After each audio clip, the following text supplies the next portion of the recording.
Вместо ринга ковер, вместо кулаков строгие правила борьбы. Но ярости и поддержки болельщиков здесь не меньше, чем в UFC или боксе.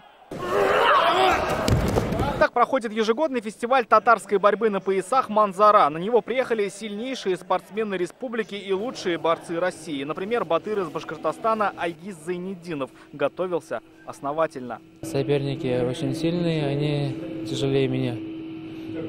Я за это разменяюсь, чтобы травму не получать.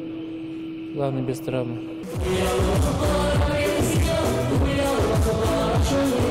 Там, где бой, там и песня. Настоящая фишка фестиваля, когда идет татарская борьба, льется татарская музыка. Вся история татарского народа, она связана с борьбой.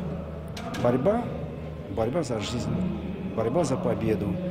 И самое главное, это учит нас жить, всегда побеждая всего. И прежде всего самого себя.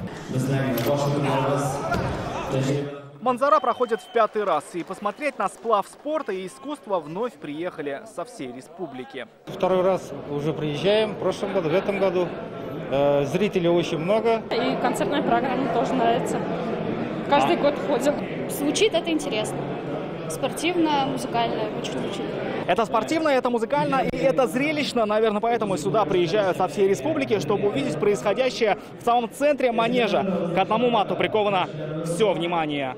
Одна из долгожданных встреч – схватка Дилюса Закирова и Мусы Галлямова. Оба спортсмена – опытные батыры, но побеждает только один.